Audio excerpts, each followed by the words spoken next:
ఏం చేసినా చెల్లుతుందని అమెరికా అధ్యక్షుడు డొనాల్డ్ ట్రంప్ భావిస్తాడు. తాను యుద్ధానికి దిగితే ప్రత్యర్థి దేశం భయంతో వణికిపోతుందని కోరుకుంటాడు. నిజానికి ట్రంప్ అనుకున్నట్టు వెనుజులా విషయంలో జరిగిందే ఇరాన్ విషయంలోనూ అదే జరుగుతుందని భావించాడు. కానీ పరిస్థితులను చూస్తుంటే ట్రంప్కు భారీ ఎదురు దెబ్బ తగిలేలా కనిపిస్తోంది. అమెరికా భీకర దాడులకు దిగుతున్నది, కానీ ఇరాన్ మాత్రం డ్రోన్లు, స్వల్ప క్షిపణులతోనే ప్రతిస్పందిస్తోంది. తన అమ్ముల పొదిలో డెడ్లీ వెపన్స్ను మాత్రం బయటకు తీయడం లేదు. అసలు యుద్ధంలో ఇరాన్ వ్యూహం ఏంటి? డెడ్లీ ఆయుధాలను ఇరాన్ ఎందుకు బయటకు తీయడం లేదు? ట్రంప్కు ఊహించని దెబ్బ తగలక తప్పదా? యుద్ధంలో ఇరాన్ సర్కారు కూల్చటం ట్రంప్కు అసాధ్యమా? Watch the story.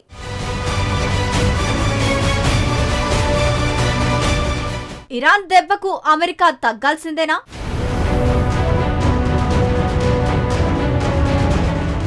ఇరాన్ను ట్రంప్ తక్కువ అంచనా వేశాడా?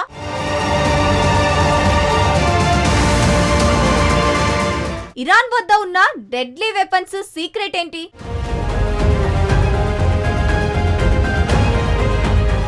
రోప్ ఏ డోప్ గురించి మీరు ఎప్పుడైనా విన్నారా? బాక్సింగ్ దిగ్గజం మహ్మద్ అలీ రూపొందించిన ఒక వ్యూహం ఈ రోప్ ఏ డోప్. రింగులోకి తాళ్లకు ఆనుకుని మహ్మద్ అలీ నిలబడేవాడు. ప్రత్యర్థి కొట్టే దెబ్బలను తట్టుకునేవాడు. అంటే బాక్సింగ్ గేమ్లో ప్రత్యర్థులు వరుసగా కురిపించే పంచులను ఎదుర్కొంటూ ఓపికగా ఉండేవాడు. చివరికి ఎదుటి వ్యక్తి అలిసిపోయినట్టు అనిపించగానే అలీ ఒక్కసారిగా తన ఉద్రిక్తమైన దాడులతో విరుచుకుపడేవాడు. ఇప్పుడు ఇరాన్ కూడా ఇదే వ్యూహాన్ని అనుసరిస్తోందని చాలా మంది నిపుణులు విశ్లేషిస్తున్నారు. అమెరికా దాడులను వీలైనంత వరకు తట్టుకోవడం ప్రస్తుతం ఇరాన్ ప్లాన్. ఇప్పటి వరకు ఇరాన్ చేసిన దాడులను కూడా అదే పద్ధతిలో సాగిస్తున్నాయి. తాజాగా ఇరాన్ చేసిన దాడుల లక్ష్యాలను ఒకసారి చూడండి. పశ్చిమాసియాలో పడమర నుంచి తూర్పు వరకు చూస్తే సైప్రస్ నుంచి ఇరాన్ దాడులు మొదలుపెట్టింది. మధ్యధరా సముద్రంలో ఉన్న ఈ దేశంలో బ్రిటిష్ బేస్ పై ఇరాన్ దాడి చేసింది. ఇక ఇజ్రాయిల్లోని టెల్ అవీవ్, బామేష్, బారిబా వంటి నగరాలపై దాడి చేసింది. అలాగే జెరూసలేంపై కూడా పలుమార్లు దాడికి దిగింది. టర్కీలోని నాటో వైమానిక స్థావరాన్ని ఇరాన్ టార్గెట్ చేసింది. అయితే బాలిస్టిక్ మిసైళ్లను అడ్డుకున్నట్టు టర్కీ ప్రకటించింది.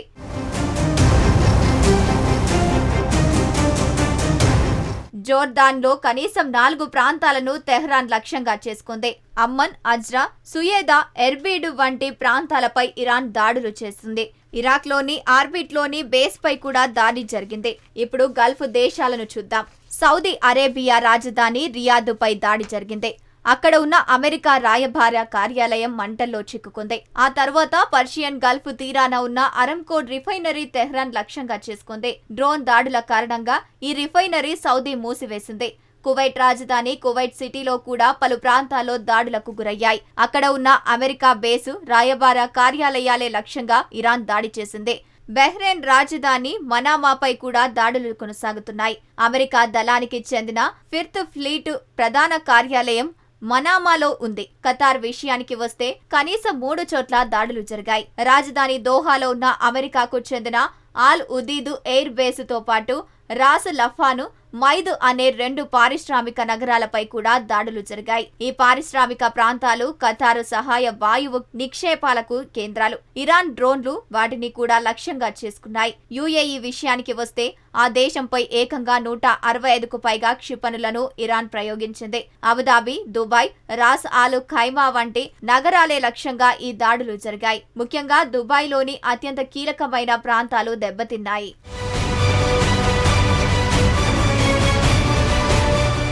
Burj Al Arab hotel, Palm జుమేరాలోని ఫెయిర్ మౌంట్ హోటల్, దుబాయ్ విమానాశ్రయం, జబల్ అలీ పోర్టుపై దాడులు జరిగాయి. నిజానికి పశ్చిమాసియాలో అత్యధికంగా దాడులకు గురైన ఏకైక నగరం దుబాయ్. చివరగా ఒమాన్ విషయానికి వస్తే దుక్ము ఓడరేవులలోని ఇంధన ట్యాంకును ఇరాన్ డ్రోన్ ఒకటి ఢీకొట్టింది. గత వారమే అమెరికా, ఇరాన్ మధ్య చర్చలకు ఒమాన్ మధ్యవర్తిత్వం వహించింది. అయినా సరే ఆ దేశంపై దాడి జరగడం అందరినీ ఆశ్చర్యానికి గురిచేసింది. ఈ దాడులను చూస్తే ఇరాన్ ఎంత విస్తృత దాడులకు దిగుతోందని దీన్ని బట్టి తెలుస్తోంది. పశ్చిమ సైప్రాన్ నుంచి తూర్పున దుబాయ్ వరకు వందలాది కిలోమీటర్ల మేర ఇరాన్ దాడులు విస్తరించాయి. ఇరాన్ వద్ద ఉన్న క్షిపణులు, డ్రోన్ల సామర్థ్యం, వాటి పరిధి ఎంతటితో ఈ దాడులు స్పష్టం చేస్తున్నాయి. నిజానికి ఈ తరహాలో ఇరాన్ దాడులు చేస్తుందని ముందే ఊహించినదే. ఎందుకంటే ఇరాన్ వద్ద ఆధునిక వైమానిక దళం లేదు, కనీసం సమర్థవంతమైన గగనతల రక్షణ వ్యవస్థ కూడా లేదు. కానీ తెహ్రాన్ దగ్గర ఉన్నదల్లా భారీ క్షిపణులు మాత్రమే. ఇరాన్ పాలకులు బాలిస్టిక్ క్షిపణులపైనే భారీగా పెట్టుబడి పెట్టారు. తమకు ఉన్న దాని సామర్థ్యాన్ని రక్షణ కవచంగా మార్చుకోవాలని ఇరాన్ భావించింది. ఇప్పుడు మనం చూస్తున్న దాడుల ప్రణాళిక అమలు కూడా అందులో భాగమే. ఇరాన్ ఖచ్చితంగా చేయాలనుకున్నది ఇదే. ఇరాన్ పై యుద్ధానికి దిగితే ఏమవుతుందో ముందే అమెరికన్లను తెహ్రాన్ పాలకులు హెచ్చరించారు.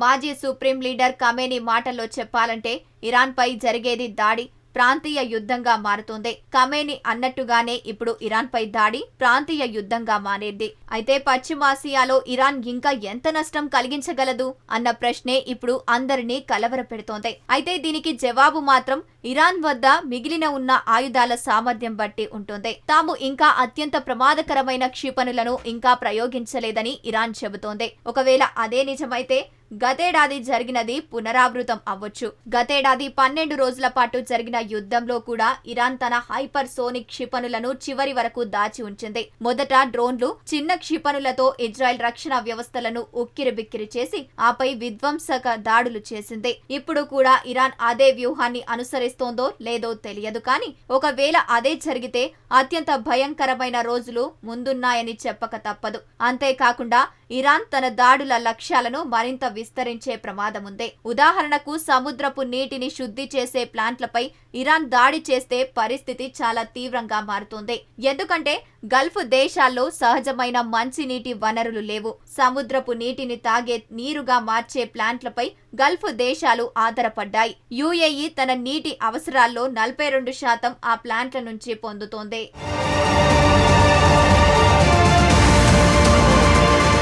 కువైట్ విషయానికి వస్తే 90%, ఒమాన్ 86%, సౌదీ అరేబియా 70% సముద్రపు నీటిని శుద్ధి చేసే ప్లాంట్ల మీదే ఆధారపడుతున్నాయి. ఒకవేళ ఈ ప్లాంట్లు ధ్వంసమైతే ఏం జరుగుతోంది?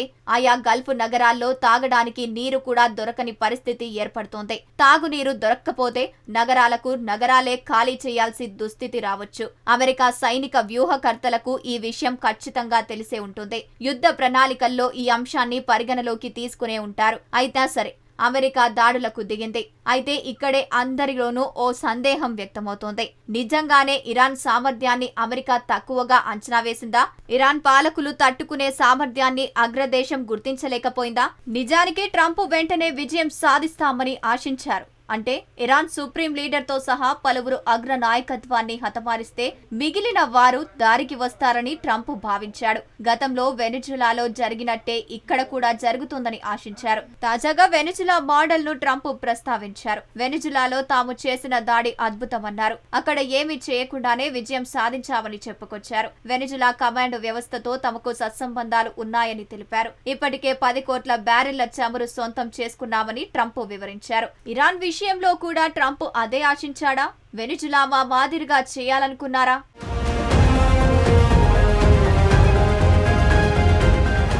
ఒకవేళ వెనిజులా మోడల్ ను ట్రంప్ అమలు చేయాలని ఆశించి ఉంటే మాత్రం అమెరికా అధ్యక్షుడి అంచనా తప్పని చెప్పాలి. ఎందుకంటే అమెరికా నుంచి ఇలాంటి దాడులు జరుగుతాయని ఇరాన్ పాలకులు ముందే ఊహించారు. ఇప్పటికే అయతుల్లా అలీ ఖమేనీ తన వారసుడు ఎవరో నిర్ణయించారు. తాజా సమాచారం ప్రకారం ఇప్పటికే కొత్త సుప్రీం లీడర్ బాధ్యతలు చేపట్టి ఉండొచ్చు. కాకపోతే వారు ఈ విషయాన్ని అధికారికంగా ప్రకటించలేదు. నిజానికి ప్రతి కీలక పదవికి సుప్రీం లీడర్ ఖమేనీ ముందే బ్యాకప్ నాయకులను సిద్ధం చేశారట. కేవలం ఒకరిని కాదు, ఏకంగా 4 ప్రత్యామ్నాయ నాయకులను రెడీగా ఉంచినట్టు తెలుస్తోంది. ప్రాంతీయ కమాండర్లకు ఇప్పటికే స్పష్టమైన ఆదేశాలు ఉన్నట్టు తెలుస్తోంది. ఇరాన్ కమాండర్లు అమెరికా, ఇజ్రాయెల్ పై ఎదురుదాడి చేయడానికి టెహ్రాన్ అనుమతి కోసం వేచి చూడారన్నమాట. తాము ఏం చెయ్యాలో ఇరాన్ కమాండర్లకు స్పష్టంగా తెలుసన్నమాట. అమెరికా ఇజ్రాయెల్ దాడులను భరిస్తున్న ఇరాన్ను చూసి మనం ఆశ్చర్యపోనక్కర్లేదు. వారికున్న భయం సిద్ధాంతాల నుంచి ఈ పటిష్టమైన వ్యవస్థలు పుట్టుకొచ్చాయి. లోపలి నుంచి బయటి నుంచి ప్రభుత్వాలను కూలదొయ్యాలని అమెరికా ప్లాన్ చేస్తోందని ఇరాన్ పాలకులు బాగా తెలుసు. అందుకే సుప్రీం లీడర్ అన్ని రకాలుగా రక్షణ వ్యవస్థలను ఏర్పాటు చేసుకున్నారట. ఇరాన్లో అణిచివేత పాలనలో అయతుల్లా ఖమేనీ ప్రధాన ముఖచిత్రం కావచ్చు, కానీ ఆయన ఒక్కరే ఈ వ్యవస్థ కాదు.